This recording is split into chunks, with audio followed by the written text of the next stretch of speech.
Hello दोस्तों, स्वागत है आपका आपके अपने यूट्यूब चैनल स्टडी विथ एजे में।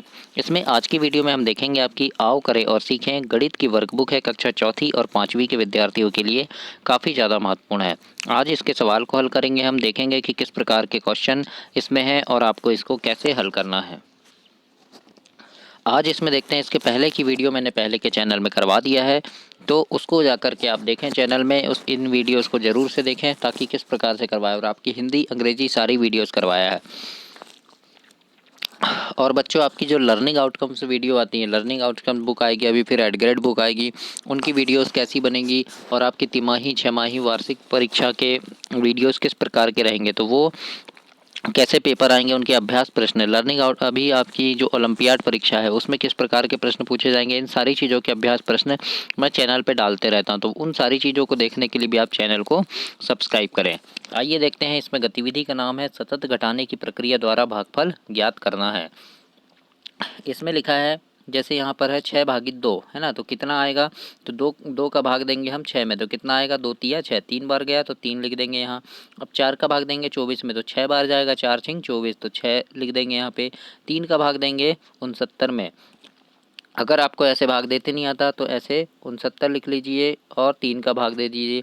पहले 6 में देंगे, 3 दूनी 6, 2 बार गया, घटा देंगे है ना, शून्य आ गया। अब 9 बचा हमारे पास, अब 3 का भाग 9 में देंगे तो 3 तिरका 9, यानी कितने बार गया, 23 बार गया, तो हम यहाँ लिख देंगे 23। उसी प्रकार से 210 है, कितना है, 210, 210 में भाग देना है हमको 7 का, 7 का भाग देंगे 7 तिया 21 है ना, 3 बार गया। अब शून्य बच गया, तो जो शून्य बच जाता है अंतिम में उसको जैसा का वैसा लिख देते हैं, तो हम शून्य लिख देंगे, तो यहाँ कितने बार गया, 30 बार भाग गया, तो ये 30 लिख दिए। ऐसे आपको अपनी वर्कबुक में लिखना है। अब यहाँ पर है भाग देना है, शेषफल भी हमको लिखना है कि शेषफल कितना आया ये लिखना है हमको, है ना। शेषफल कैसे बचेगा ये लिखना है, तो जैसे यहाँ 85 में भाग दिए हैं, 7 का भाग दिए हैं 85 में, तो ये 85 लिख दिया। इधर मैं आपको भाग दे के दिखा रहा हूँ, 7 का भाग देंगे है ना, पहले 8 में देंगे तो 7 एकम 7, एक बार गया, घटा देंगे 1 आया। अब 5 लिख देंगे, यहाँ 15 हो गया। अब 7 का भाग देंगे, 7 दूनी 14, कितने बार गया, 2 बार है ना। कितना शेष बचा, यहाँ 1 शेष बचा है ना, और भागफल कितना आया हमारा 12। तो इस प्रकार से ये 12 भागफल आया और 1 शेष बचा। उसी प्रकार से दूसरा है, यहाँ पर 3 का भाग देना है 229 में है ना, कितने में, 429 में, 429 में 3 का भाग देंगे, कितने का, 3 का, तो पहले 3 एकम 3, 4 में भाग देंगे है ना, 3 एकम 3, 1 बचा यहाँ, फिर 2 उतार देंगे, 3 चौके 12 है ना, फिर ये पूरा कट गया, पूरा 0 हो गया। अब 9 बचा, 3 तिरका 9, यहाँ कितना शेष बचा, तो यहाँ शून्य शेष बचा, कुछ भी शेष नहीं बचा है ना, 143 भागफल आया। अब 7 का भाग देंगे 662 में, तो पहले 66 में देंगे, तो 7 का पहाड़ा पढ़ेंगे, 7 नम 63 होता है, 9 बार गया, तो फिर क्या बचा, 3 बचा, 2 को उतार देंगे तो 32 हो गया। अब 7 चौके 28, 4 बार गया और शेष कितना बचा हमारा, 4 बचा शेषफल। इस प्रकार से इसमें भाग देंगे। अब यहाँ पे 7 का भाग देंगे 508 में, तो 72 बार जाएगा और शेषफल बचेगा 4। इस प्रकार से हमको यहाँ पर भाग देना है। अगला लिखा है कि भागफल जाचक का गुणा कर शेष जोड़ें और उत्तर की जांच करें। अब यहाँ पर देखो क्या लिखा है कि 36 तीलियों से 5-5 तीलियों के कितने गट्ठर बनाए जा सकते हैं तथा कितनी तीली शेष बचेगी। तो देखो कितनी तीली हमारे पास, 36 तीली है, गट्ठे कितने के बनाना है, 5-5 के, तो 5 का भाग देंगे 36 में, तो 5 सते 35 होता है ना, मतलब 5-5 के कितने गट्ठर बनेंगे, 7 गट्ठर बनेंगे, जितना भागफल आएगा उतने गट्ठर बनेंगे, और कितनी तीली शेष बचेगी, तो 1 तीली शेष बचेगी है ना। तो हम यहाँ लिख देंगे 36 तीलियों से 7 गट्ठर बनेंगे और 1 तीली शेष बचेगी। इस प्रकार से यहाँ मैंने भाग भी दिया है, तो ऐसे आप भाग देके और इस प्रकार से लिखेंगे। अगला देखते हैं, 48 पेंसिल को 8 बच्चों में बराबर बांटना है, प्रत्येक को कितनी पेंसिल मिलेगी, पेंसिल कितनी है, 48 है, कितने बच्चों में बांटना है, 8 बच्चों में, तो भाग दे दो, 8 छिंग 48, 6 बार भाग चला गया पूरा पूरा, तो कितनी पेंसिल बचेगी, तो हम यहाँ लिख देंगे कि प्रत्येक बच्चे को 6-6 पेंसिल मिलेगी, और कितनी पेंसिल बचेगी, तो कुछ नहीं बचेगी है ना। इस प्रकार से आपको इस वर्कबुक को हल करना है और ऐसे आपको लिखना है। अगला है आओ करें और सीखें, 102 नंबर की वर्कशीट है। इसमें क्या करना है, हल कीजिए और सही जोड़ी को मिलान करना है हमको। मैं तुमको थोड़ा छोटा करके दिखा रहा हूँ बच्चों आपको यहाँ पर। यहाँ देखिए सही जोड़ी मिलान करना है। जैसे 2 का भाग देना है 24 में, तो कितने बार जाएगा, 2 12 24, 12 बार जाएगा। तो ये 12 से हम इसकी जोड़ी मिला देंगे ऐसे, है ना, इस प्रकार से मिला देना। अब यहाँ पर 3 का भाग देना है 24 में, तो 3 अट्ठे 24, 8 बार गया तो 8 से मिला दो। 4 का भाग देना है 24 में, 4 छिंग 24, 6 बार जाएगा तो 6 से मिला दो। 6 का भाग देना है 24 में, तो 6 चौके 24, 4 बार गया तो ये 4 से मिला दो। फिर 10 का भाग देंगे हम 30 में, 10 तिया 30, तो ये 3 से मिला देंगे जोड़ी, है ना। 7 का भाग देंगे 49 में, कितने बार जाएगा, 7 सतैया 49, तो 7 बार गया, 7 से मिला देंगे। 50 में देंगे 10 का भाग, 10 पाना 50, 5 बार गया, ये 5 से मिला देंगे। उसके बाद 81 में 9 का, तो 9 नाम 81, ये 9 से मिला देंगे। फिर 8 का भाग देंगे 56 में, 8 सात ही 56, 7 बार गया, ये 7 से मिला दो। फिर 2 का भाग देंगे 20 में, 2 दाहम 20, तो ये 10 से मिला देंगे। इस प्रकार से आपको इसमें जोड़ी मिलानी है। जोड़ी बनाकर आपको इसमें सही करना है कि किस प्रकार से कौन सी जोड़ी किसकी आएगी, भाग देकर देखना है। अब यहाँ पर है मीटर सेंटीमीटर वाला, है ना। निम्नलिखित वस्तुओं में किसकी लंबाई मीटर में और किसकी लंबाई सेंटीमीटर में होगी, पूछा है। तो टीवी की चौड़ाई, आपके घर में जो टीवी है इसकी चौड़ाई हम किस में नापेंगे, मीटर में नापेंगे कि सेंटीमीटर में। तो देखो मीटर से छोटा होगा, है ना, और बड़ा भी होगा तो मीटर में हम नहीं नापेंगे, किस में नापेंगे, सेंटीमीटर में। तो हम यहाँ लिख देंगे सेंटीमीटर में। 9 साल के बच्चे की लंबाई, तो 9 साल के बच्चे की लंबाई भी हम सेंटीमीटर में नापेंगे, है ना। किताब की लंबाई, तो किताब की लंबाई भी हम सेंटीमीटर में नापेंगे, क्योंकि सेंटीमीटर छोटी इकाई है। किताब सेंटीमीटर से छोटा होता है ना, बड़ा नहीं होता, इसलिए हम सेंटीमीटर से नापेंगे। कमरे की ऊंचाई, तो अब कमरे की ऊंचाई क्या है, वो मीटर से बड़ा हो, यानी 1 मीटर से बड़ा होगा कमरे की ऊंचाई। तो हम कैसे नापेंगे उसको, मीटर से नापेंगे, है ना। तो यहाँ हम लिख दिए मीटर से। तुम्हारे हाथ के कलाई की लंबाई, तो हमारे हाथ की जो कलाई है वो मीटर से छोटी होगी, है ना। तो हम किससे नापेंगे उसको, सेंटीमीटर से नापेंगे। घर से स्कूल प्रवेश की दूरी, तो घर से स्कूल प्रवेश की दूरी जो है वो मीटर से बड़ी होगी, तो जो चीज़ जिससे बड़ी है उससे नापेंगे, है ना, तो वो मीटर में नापेंगे हम। खेल के मैदान की लंबाई, तो ये भी मीटर में नापेंगे। तो इस प्रकार से हमको यहाँ पर लिखना है अपनी वर्कबुक में, ऐसे ही आप भी लिखेंगे। अब देखते हैं 104 नंबर में है, अपने दोस्त की लंबाइयों का एक चार्ट बनाना है और सेंटीमीटर को नापने के लिए अपने छोटे स्केल का इस्तेमाल हम कर सकते हैं। दोस्त का नाम लिखेंगे, जैसे यहाँ दीपेश लिखा हुआ है, और दीपेश क्या है, 1 मीटर से लंबा है कि छोटा, तो जैसे लंबा है तो हम लिख दिए लंबा है 1 मीटर से, और 1 मीटर से कितने सेंटीमीटर लंबा है, तो 4 सेंटीमीटर ज़्यादा लंबा है ना, ऐसा। तो अब जैसे दूसरे दोस्त का नाम मैंने लिखा है यहाँ अंशुल, आप भी अपने दोस्त का नाम लिख दीजिए, है ना। तो ये 1 मीटर से लंबा है कि छोटा है, तो अगर लंबा है तो हम लंबा लिखेंगे, है ना। और कितना लंबा है, तो 6 सेंटीमीटर लंबा है 1 मीटर से, है ना। और दोस्त का नाम लिख दीजिए मोहित, ये कैसा है, तो ये छोटा है 1 मीटर से, है ना। कितना छोटा है, तो 9 सेंटीमीटर कम है या 9 सेंटीमीटर छोटा है। अब राहुल, राहुल क्या है, राहुल भी 1 मीटर से छोटा है, कितना छोटा है, तो 7 सेंटीमीटर छोटा है। सोहन क्या है, सोहन लंबा है 1 मीटर से, कितना लंबा है, 5 सेंटीमीटर ज़्यादा लंबा है ना। तो इस प्रकार से हमको यहाँ पर चार्ट बनाना है और ऐसे लिखना है। अगला देखते हैं, यहाँ पर लिखा है कि अब यहाँ पर है सिर का घेरा घेरा नापना है हमको, है ना। यहाँ पर लिखा है कि अपने नाप को अपने दोस्तों के नाप के साथ रखकर देखना है ना, लंबाइयों का नाप, है ना, किसके सिर का घेरा छोटा है। तो पहले हम यहाँ नीचे वाला कॉलम हल करेंगे, यानी मेरे दोस्त का नाप, है ना। फिर ये नाक लिखा है और मेरा नाप, है ना, यानी यहाँ पर हमको मेरे दोस्त का नाप है ना, दोस्त का नाप है, और ये मेरा नाप है, ये मेरे दोस्त का नाप है, ये मेरा नाप है। तो देखो नाक की लंबाई नापेंगे, तो जब तुमने अपना नापे तो कितना आया, 3 सेंटीमीटर आया, अपने दोस्त का नापे तो कितना आया, 4 सेंटीमीटर आया, है ना। फिर कलाई का जो घेरा है वो नापेंगे, तो अपना नापे तो कितना आया, 7 सेंटीमीटर आया, अपने दोस्त का नापे तो 8 सेंटीमीटर आया। फिर जो भी आएगा यहाँ लिखना है हमको। फिर उसके बाद क्या नापेंगे, तो उसके बाद सिर का घेरा नापेंगे।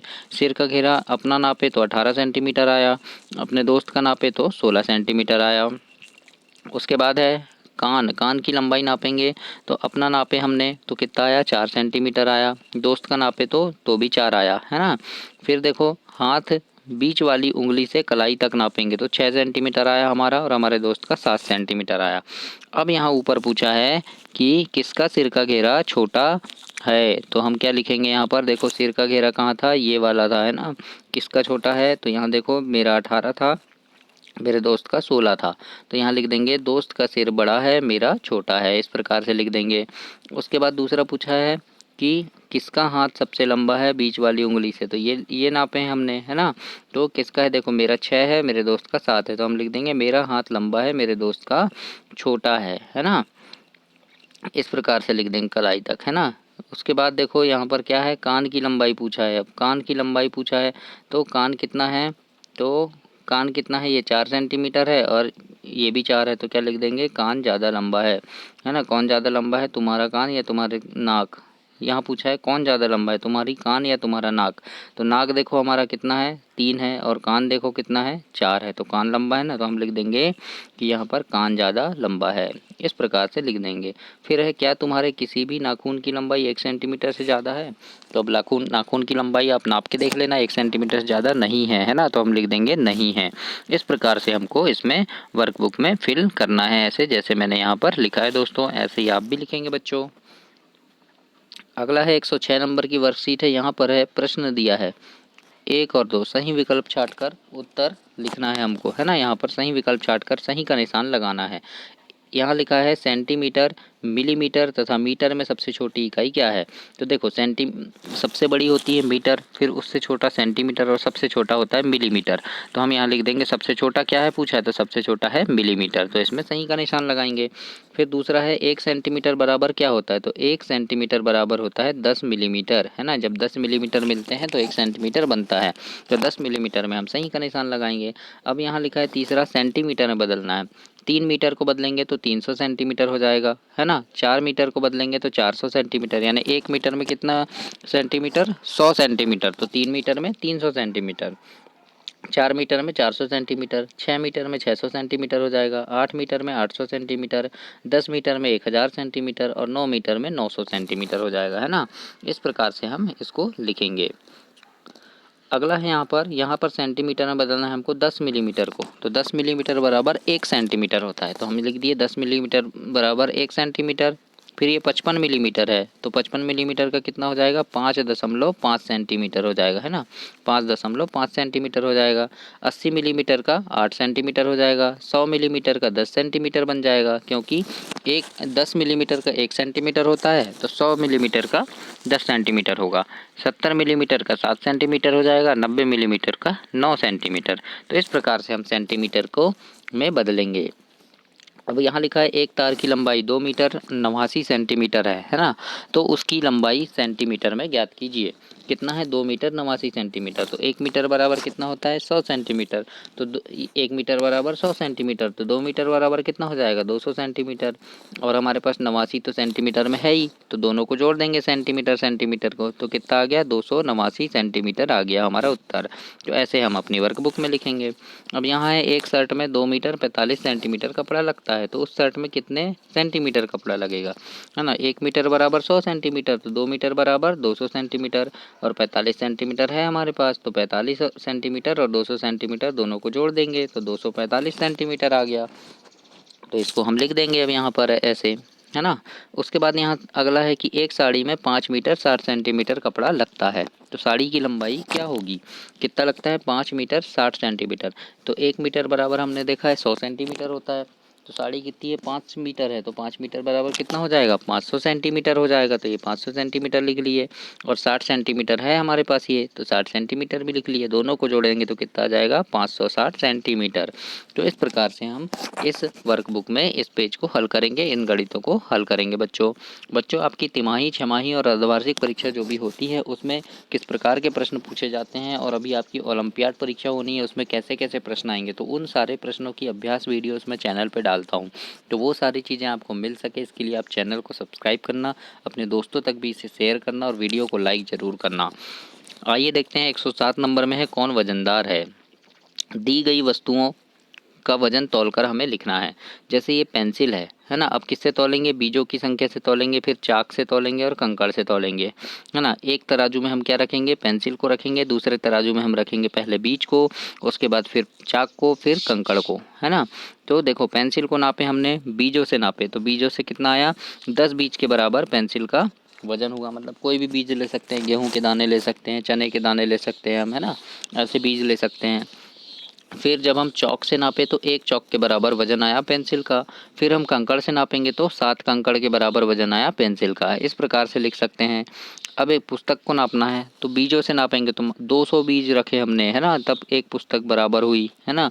चौक से नापे तो 60 चौक रखे जब पुस्तक बराबर हुई।